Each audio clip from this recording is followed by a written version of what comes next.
ಕನ್ನಡ ಮತ್ತು ಸಂಸ್ಕೃತಿ 12ನೇ ಶತಮಾನದಲ್ಲಿ ಸಾಮಾಜಿಕ ಮತ್ತು ಲಿಂಗ ಸಮಾನತೆಗಾಗಿ ಮತ್ತು ವರ್ಗಭೇದ ಮತ್ತು ವರ್ಣಭೇದ ವಿರುದ್ಧವಾಗಿ ಶೋಷಿತ ವರ್ಗದ ಜನರಲ್ಲಿ ಆತ್ಮಸ್ಥೈರ್ಯವನ್ನು ತುಂಬಿ ಸಮಾಜೋಧಾರ್ಮಿಕ ಕ್ರಾಂತಿಯನ್ನು ಮಾಡಿದ ಶ್ರೇಯಸ್ಸು ವಿಶ್ವಗುರು ಬಸವಣ್ಣನವರಿಗೆ ಸಲ್ಲುತ್ತದೆ.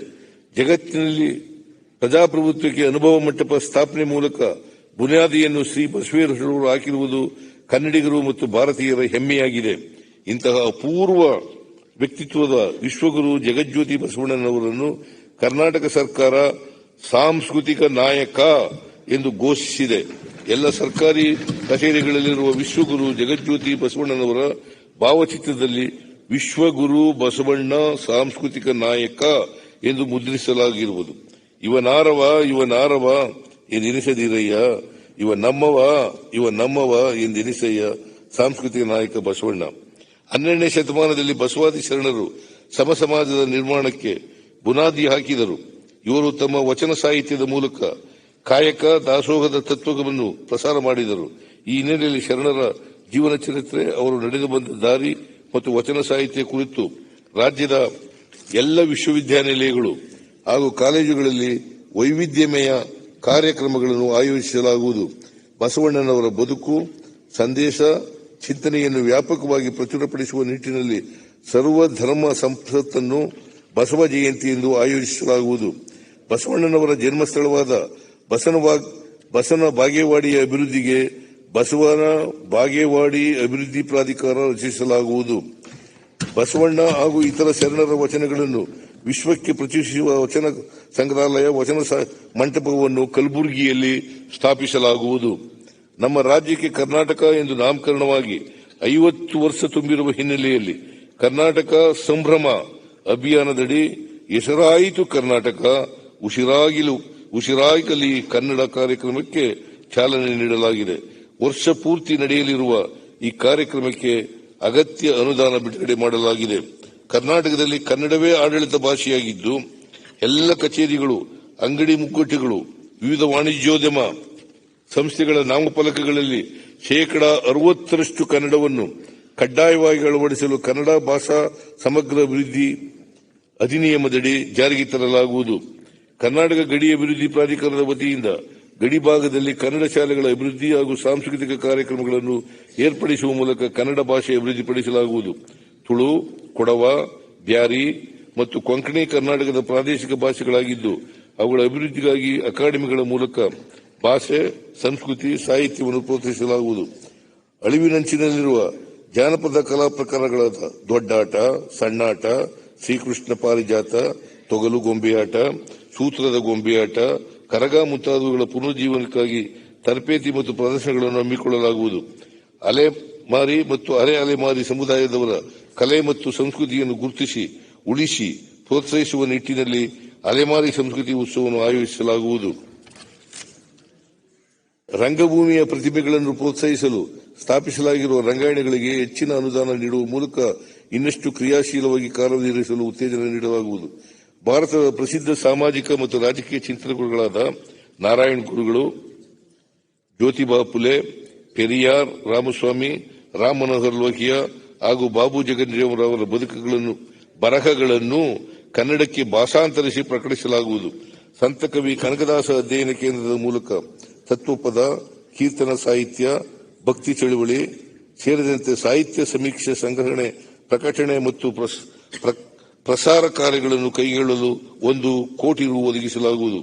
ತತ್ವಪದಕಾರರು ಮತ್ತು ಸೂಫಿಗಳ ಬದುಕು ಮತ್ತು ಸಂದೇಶಗಳ ಅಧ್ಯಯನ ಕೈಗೊಳ್ಳಲು ಕಲಬುರಗಿ ವಿಶ್ವವಿದ್ಯಾಲಯದಲ್ಲಿ ಮತ್ತು ಶಿವಯೋಗಿ ಸಿದ್ದರಾಮೇಶ್ವರರ ಬದುಕು ಬರಹ ಕುರಿತು ಅಕ್ಕಮಹಾದೇವಿ ಮಹಿಳಾ ವಿಶ್ವವಿದ್ಯಾಲಯದಲ್ಲಿ ಅಧ್ಯಯನ ಪೀಠವನ್ನು ಸ್ಥಾಪಿಸಲಾಗುವುದು.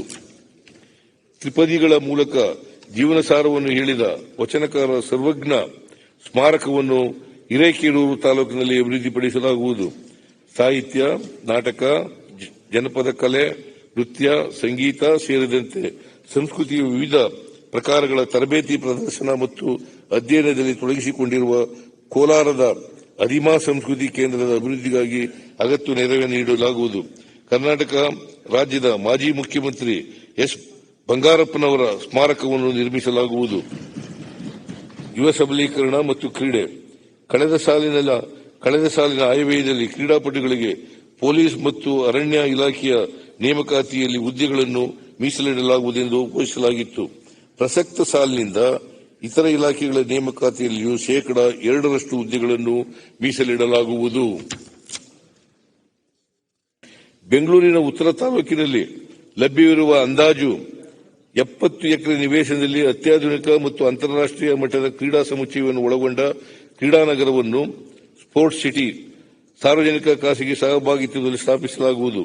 ಬೆಂಗಳೂರಿನಲ್ಲಿ ಅಂತಾರಾಷ್ಟ್ರೀಯ ಮಟ್ಟದ ಕ್ರೀಡಾ ಸೌಕರ್ಯಗಳನ್ನು ಅಭಿವೃದ್ಧಿಪಡಿಸುವ ಉದ್ದೇಶದಿಂದ 4 ಸ್ಥಳಗಳಲ್ಲಿ ಬಹು ಕ್ರೀಡಾ ಸೌಲಭ್ಯಗಳನ್ನೊಳಗೊಂಡ ಅತ್ಯಾಧುನಿಕ ಕ್ರೀಡಾ ಸಂಕೀರ್ಣಗಳನ್ನು ಸಾರ್ವಜನಿಕ ಖಾಸಗಿ ಸಹಭಾಗಿತ್ವದಲ್ಲಿ ನಿರ್ಮಿಸಲಾಗುವುದು. ರಾಜ್ಯದ ವಿವಿಧ ಕ್ರೀಡೆಗಳನ್ನು ಪ್ರೋತ್ಸಾಹಿಸಲು ಹಾಗೂ ಕ್ರೀಡಾಪಟುಗಳಿಗೆ ಉತ್ತೇಜನ ನೀಡಲು rifle shooting association, hockey Karnataka, amateur boxing association, archery association, athletic association, kayaking and canoeing academy, cycling academy Vijayapura ಹಾಗೂ ಫೆನ್ಸಿಂಗ್ ಅಸೋಸಿಯೇಷನ್ಗಳಿಗೆ ಒಟ್ಟಾರೆ 12 ಕೋಟಿ ರು ಅನುದಾನ ನೀಡಲಾಗುವುದು. ರಾಜ್ಯದ ಕ್ರೀಡಾಪಟುಗಳಿಗೆ ಅತ್ಯುನ್ನತ ಸ್ಪರ್ಧಾ ಅವಕಾಶ ಒದಗಿಸಲು ಪ್ರತಿ ವರ್ಷ ಒಂದು ರಾಜ್ಯ ಮಟ್ಟದ ಒಲಿಂಪಿಕ್ಸ್ ಮತ್ತು 14 ವರ್ಷ ವಯೋಮಾನದ ಒಳಗಿನವರಿಗೆ ಮಿನಿ ಒಲಿಂಪಿಕ್ಸ್ ಆಯೋಜಿಸಲಾಗುವುದು. ಮುಂಬರುವ ಪ್ಯಾರಿಸ್ ಒಲಿಂಪಿಕ್ಸ್ನಲ್ಲಿ ಚಿನ್ನದ ಪದಕ ಗಳಿಸುವ ಕ್ರೀಡಾಪಟುಗಳಿಗೆ 6 ಕೋಟಿ ರೂಪಾಯಿ, ಬೆಳ್ಳಿ ಪದಕ ಪಡೆಯುವ ಕ್ರೀಡಾಪಟುಗಳಿಗೆ 4 ಕೋಟಿ ರೂಪಾಯಿ ಹಾಗೂ ಕಂಚಿನ ಪದಕ ಪಡೆಯುವ ಕ್ರೀಡಾಪಟುಗಳಿಗೆ 3 ಕೋಟಿ ರೂಪಾಯಿ ಪ್ರೋತ್ಸಾಹಧನ ನೀಡಲಾಗುವುದು. ಏಷಿಯನ್ ಮತ್ತು ಕಾಮನ್ವೆಲ್ತ್ ಕ್ರೀಡಾಕೂಟಗಳಲ್ಲಿ ಚಿನ್ನದ ಪದಕ ವಿಜೇತ ಕ್ರೀಡಾಪಟುಗಳಿಗೆ 35 ಲಕ್ಷ ರೂಪಾಯಿ, ಬೆಳ್ಳಿ ಪದಕ ವಿಜೇತ ಕ್ರೀಡಾಪಟುಗಳಿಗೆ 25 ಲಕ್ಷ ರೂಪಾಯಿ ಮತ್ತು ಕಂಚಿನ ಪದಕ ವಿಜೇತ ಕ್ರೀಡಾಪಟುಗಳಿಗೆ 15 ಲಕ್ಷ ರೂಪಾಯಿ ಪ್ರೋತ್ಸಾಹ ನೀಡಲಾಗುವುದು. ಕರ್ನಾಟಕದ ಕ್ರೀಡಾಪಟುಗಳು ರಾಷ್ಟ್ರೀಯ ಮತ್ತು ಅಂತಾರಾಷ್ಟ್ರೀಯ ಮಟ್ಟದ ಕ್ರೀಡಾಕೂಟಗಳಲ್ಲಿ ಭಾಗವಹಿಸುವ ಸಮಯದಲ್ಲಿ ಗಾಯಗೊಂಡಲ್ಲಿ ಅವರಿಗೆ ಚಿಕಿತ್ಸೆಗೆ ನೆರವಾಗಲು ಆರೋಗ್ಯ ವಿಮೆ ಸೌಲಭ್ಯವನ್ನು ರಾಜ್ಯ ಸರ್ಕಾರದ ವತಿಯಿಂದ ಒದಗಿಸಲಾಗುವುದು. ರಾಜ್ಯದ 14 ಸ್ಥಳಗಳಲ್ಲಿ ಮುಂದಿನ 2 ವರ್ಷದೊಳಗೆ 35 ಕೋಟಿ ರು ವೆಚ್ಚದಲ್ಲಿ ಮಹಿಳಾ ಕ್ರೀಡಾ ವಸತಿ ನಿಲಯಗಳನ್ನು ನಿರ್ಮಿಸಲಾಗುವುದು. ಕೊಡಗು ಜಿಲ್ಲೆಯ ಪೊನ್ನಂಪೇಟೆಯಲ್ಲಿ 5 ಕೋಟಿ ರು ವೆಚ್ಚದಲ್ಲಿ ಕ್ರೀಡಾ ವಸತಿ ನಿಲಯ ಕಟ್ಟಡವನ್ನು ನಿರ್ಮಿಸಲಾಗುವುದು. ಬಳ್ಳಾರಿಯಲ್ಲಿ ಕ್ರೀಡಾ ವಸತಿ ನಿಲಯದ ಉನ್ನತೀಕರಣ ಹಾಗೂ ಕ್ರೀಡಾ ಸೌಕರ್ಯಗಳ ಅಭಿವೃದ್ಧಿಗಾಗಿ ಜಿಲ್ಲಾ ಖನಿಜ ಪ್ರತಿಷ್ಠಾಪನಾ ವತಿಯಿಂದ 10 ಕೋಟಿ ರೂಪಾಯಿ ಒದಗಿಸಲಾಗುವುದು. ಪ್ರವಾಸೋದ್ಯಮ. ರಾಜ್ಯದ ಪ್ರವಾಸೋದ್ಯಮ ಕ್ಷೇತ್ರದಲ್ಲಿನ ಅವಕಾಶಗಳನ್ನು ಸದ್ಬಳಕೆ ಮಾಡಿಕೊಳ್ಳುವ ನಿಟ್ಟಿನಲ್ಲಿ ಪ್ರಸ್ತುತ ಜಾರಿಯಲ್ಲಿರುವ ಕರ್ನಾಟಕ ಪ್ರವಾಸೋದ್ಯಮ ನೀತಿಯನ್ನು ಮತ್ತಷ್ಟು ಹೂಡಿಕೆದಾರರ ಹಾಗೂ ಪ್ರವಾಸಿಗರ ಸ್ನೇಹಿಯಾಗಿ ಮಾಡಲು ಪರಿಷ್ಕೃತ ಪ್ರವಾಸೋದ್ಯಮ ನೀತಿ 2024-29 ಜಾರಿಗೆ ತರಲಾಗುವುದು. ಪೌರಾಣಿಕ ಮತ್ತು ಐತಿಹಾಸಿಕವಾಗಿ ಪ್ರಖ್ಯಾತಿ ಹೊಂದಿರುವ ಕೊಪ್ಪಳ ಜಿಲ್ಲೆಯ ಅಂಜನಾದ್ರಿ ಬೆಟ್ಟ ಹಾಗೂ ಸುತ್ತಮುತ್ತಲಿನ ಪ್ರದೇಶದಲ್ಲಿ ಪ್ರವಾಸಿ ಸೌಲಭ್ಯ ಅಭಿವೃದ್ಧಿಪಡಿಸಲು 100 ಕೋಟಿ ರೂಗಳನ್ನು ಒದಗಿಸಲಾಗುವುದು.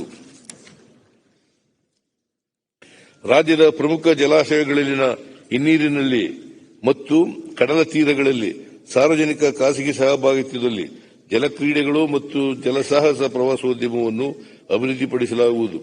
ಸಾಹಸ ಪ್ರವಾಸೋದ್ಯಮವನ್ನು ಉತ್ತೇಜಿಸಲು ರಾಜ್ಯದ ಪ್ರಮುಖ 10 ಪ್ರವಾಸಿ ತಾಣಗಳಲ್ಲಿ ಸಾರ್ವಜನಿಕ ಖಾಸಗಿ ಸಹಭಾಗಿತ್ವದಲ್ಲಿ ಕೇಬಲ್ ಕಾರ್, ರೋಪ್ವೇ ಸೌಲಭ್ಯ ಒದಗಿಸಲಾಗುವುದು. ಗೋಕಾಕ್ ಜಲಪಾತವನ್ನು ಪ್ರೇಕ್ಷಣೀಯ ಸ್ಥಳವಾಗಿ ಅಭಿವೃದ್ಧಿಪಡಿಸಲಾಗುವುದು. ರಾಜ್ಯದ 530 ಸುರಕ್ಷಿತ ಸ್ಮಾರಕಗಳನ್ನು 3D ಲೇಸರ್ ಸ್ಕ್ಯಾನಿಂಗ್ ಮೂಲಕ ಡಿಜಿಟಲ್ ದಾಖಲೀಕರಣ ಮಾಡಲಾಗಿದೆ. ಈ ಕಾರ್ಯವನ್ನು ದೇಶದಲ್ಲಿಯೇ ಪ್ರಥಮವಾಗಿ ಕೈಗೊಂಡಿರುವ ಶ್ರೇಯಸ್ಸು ನಮ್ಮ ರಾಜ್ಯದಾಗಿದೆ. ಈ ಡಿಜಿಟಲ್ ಮಾಹಿತಿಗಳನ್ನು ಹೆಚ್ಚು ಪರಿಣಾಮಕಾರಿಯಾಗಿ ಮತ್ತು ಸಂವಾದಾತ್ಮಕವಾಗಿ ಅಭಿವೃದ್ಧಿಪಡಿಸಲು ಕ್ರಮವಹಿಸಲಾಗುವುದು. ರಾಷ್ಟ್ರಕೂಟರ ಕಾಲದಲ್ಲಿ ಕರ್ನಾಟಕದ ಮೊಟ್ಟ ಮೊದಲ ವಿಶ್ವವಿದ್ಯಾಲಯವನ್ನು ಕಲಬುರಗಿ ಜಿಲ್ಲೆಯ ಚಿತ್ತಾಪುರ ತಾಲೂಕಿನ ನಾಗಾವಿಯಲ್ಲಿ ಸ್ಥಾಪಿಸಲಾಗಿತ್ತು ಎಂಬುದು ಸ್ಥಳೀಯರ ನಂಬಿಕೆ. ಅಲ್ಲಿನ ಪ್ರಾಚ್ಯಾವೇಶಗಳ ಸಂಶೋಧನೆ ಮತ್ತು ಸಂರಕ್ಷಣೆಗಾಗಿ ನೆರವು ನೀಡಲು ಆರ್ಕಿಯಾಲಜಿಕಲ್ ಸರ್ವೆ ಆಫ್ ಇಂಡಿಯಾ ಶಿಫಾರಸು ಮಾಡಲಾಗುವುದು.